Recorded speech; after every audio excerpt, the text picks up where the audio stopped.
सर्वप्रथम सगळ्यांना होळीच्या भरपूर शुभेच्छा। आज तुम्ही बघाल तर प्रत्येकाच्या घरातली पुरणपोळी बनवण्याची पद्धत ही वेगवेगळी असते। चला तर मग आज माझ्या घरातली पद्धत बघूया।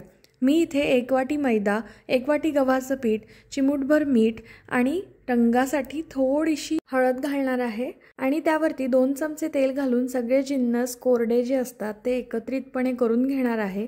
मग त्याच्यामध्ये हळूहळू मी कोमटसर असं पाणी घालणार आहे। ही कणिक थोडी आपण सैलसरच मळणार आहोत। त्यावर मी परत थोडंसं तेल घातलं आहे। तुम्ही बघू शकता मी इथे तब्बल 7 ते 8 मिनिटं व्यवस्थित कणिक मळल्यामुळे गोळा आता एकदम मऊसूत झालेला आहे। त्याच्यावरती मी आता सुती कापड ठेवणार आहे, त्यामुळे कणकेचा गोळा लवकर सुकतही नाही, कणिकही आपली चांगली मुरते आणि हवेशी संबंधही येत नाही। कणिक आता मी बाजूला करून झाकून ठेवणार आहे 2 ते 3 तास। आपली कणिक मुरतीये तोपर्यंत आपण पुरणाकडे वळणार आहोत। ही जी चण्याची डाळ आहे ती मी धुवून 2 तास भिजत घातली होती। हा दाणा हातावरती घेऊन बघायचा, जर तो पटकन तुटला तर ह्याचा अर्थ असा होतो की ती चांगली भिजलेली आहे। आता मी परत ती धुवून घेऊन कुकरामध्ये घालत आहे शिजवण्यासाठी। जवळजवळ ही 1 वाटी डाळ आहे, त्याला मी 1.5 ग्लास असं पाणी घातलेलं आहे। चण्याची डाळ शिजताना बाहेर येऊ नये म्हणून त्याच्यामध्ये मी 1 चमचा तेल घालत आहे। रंगासाठी आपण हळद घालणार आहोत आणि कुकर बंद करून 6 ते 7 मंद आचेवरती ठेवून शिट्ट्या काढायच्या आहेत। एक पातेलं किंवा कढई ठेवून त्यावर डाळ गाळण्यासाठी जाळी ठेवायची आहे आणि गरम गरमच डाळ गाळून घेणार आहोत। आता आपण हे गाळलेलं पाणी बाजूला एका दुसऱ्या वाडग्यामध्ये किंवा भांड्यामध्ये काढून घेणार आहोत। हे जे पाणी आहे ते तुम्ही कटाची आमटी, साधी शेंगांची आमटी करायला वापरू शकता किंवा नुसतं मीठ आणि तूप घालून प्यायलं तरी पण ते आपल्या आहाराला पौष्टिक असतं। आता मी तीच कढई पुन्हा वापरणार आहे। तशीच जाळी जी डाळीची होती बाजूला आपण काढलेली ती मी पुन्हा ठेवून त्याच्यावरती चमच्याने ती डाळ मॅश करत आहे। तुम्ही इथे एखादं स्टीलची वाटी, भांडं किंवा मॅशरच्या साहाय्याने सुद्धा ही डाळ अशी मॅश करू शकता। जर तुमच्याकडे जाळी नसेल तरीही काही प्रॉब्लेम नाही, मिक्सरच्या साहाय्याने तुम्ही ही डाळ वाटून घेऊ शकता। अजून एक महत्त्वाची गोष्ट म्हणजे ही डाळ जेव्हा गरम असते तेव्हाच लगेचच ही प्रोसेस करायला लागते। तुम्ही इथे बघू शकताय माझ्या हातावरती घेऊन मी तुम्हाला डाळ दाखवत आहे, किती मऊ असं मस्त टेक्स्चर आलेलं आहे त्या डाळीला।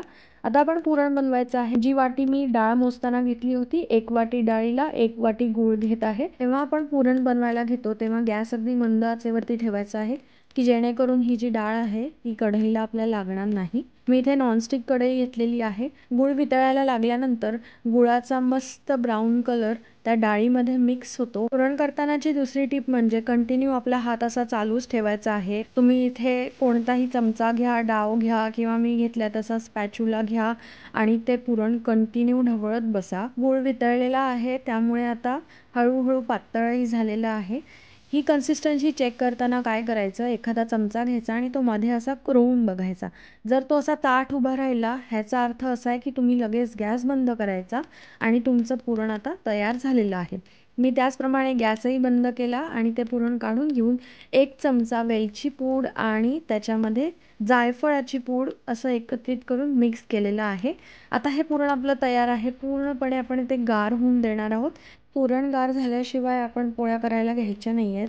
त्यामुळे मगाशी जी आपण कणिक मुरत ठेवली होती ती परत काढून घेऊन त्यावरती तेल घालायचं आहे आणि मस्तपैकी 2-4 मिनिटं परत ती मळून घेणार आहोत। 1 वाटी मैदा आणि 1 वाटी कणकेमध्ये 5 गोळे तयार झाले आहेत। आता पुरण थंड झाल्यामुळे ते घेऊन त्या गोळ्याच्या मापानुसार आपण त्याच्यामध्ये पुरण भरायचे आहे। उंडा करताना जेव्हा आपण पुरण भरणार असू ते पुरण त्या गोळ्यापेक्षा थोडंसं आपण जास्त घ्यायचं आहे। पुरणपोळी कशी खाताना एकदम भरलेली लागली पाहिजे। चला तर मग आता पोळी लाटायला घेऊया। इथे मी तांदळाची पिठी वापरली आहे कारण यामुळे पोळी सरकायला पटापट मदत होते। इथे मी आता उंडा बनवण्यासाठी 1 वाटी तयार केली आहे। ही जी आहे त्याची जी आपण कडा बघत आहात ती पातळ असावी आणि मधून थोडंसं आपल्याला जाड ठेवायचं आहे। जसं आपण मोदकाचं सारण भरतो की नाही तसंच हा गोळाही आपल्याला भरायचा आहे।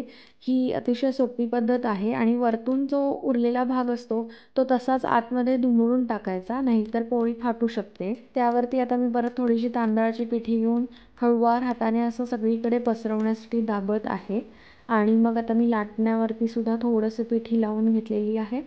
आता मी ही पोळी लाटणार आहे अगदी हळूवार हाताने की जेणेकरून आपलं पुरण जे आहे ते सगळीकडे नीट पसरायला पाहिजे। पोळी तुम्ही एकदम पातळही लाटू शकता आणि जर थोडीशी तुम्ही जाड ठेवलीत तर ती खायलाही चांगली वाटते कारण आतमध्ये सगळं पुरण भरलेलं असतं।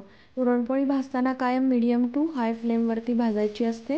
पुरणपोळी ही फक्त आपल्याला 2दा किंवा 3दाच उलटायची आहे. ती भाजताना तुम्ही त्याच्यावरती तूप किंवा तेल तुमच्या आवडीप्रमाणे घालू शकता. मी इथे तुपाचा वापर केलेला आहे. इथे ही पोळी मी फक्त 3दाच उलटून भाजलेली आहे आणि अशा प्रकारे आपल्या पोळ्याही तयार झालेल्या आहेत. मस्तपैकी गरमागरम खुसखुशीत खमंग अशा पुरणपोळ्या तयार झाल्यावरती आपल्या घरातलं साजूक तूप घालायचं. तुम्ही अजून एक्स्ट्राचं तूप घालून घ्या. त्याच्याबरोबर तुम्ही दूध घ्या, गुळवणी घ्या किंवा आपली कटाची आमटी घ्या आणि घरी बनवलेल्या पुरणपोळ्यांचा भरपूर आस्वाद घ्या. व्हिडिओला लाईक, शेअर आणि चॅनलला सबस्क्राईब करायला विसरू नका. थँक्यू.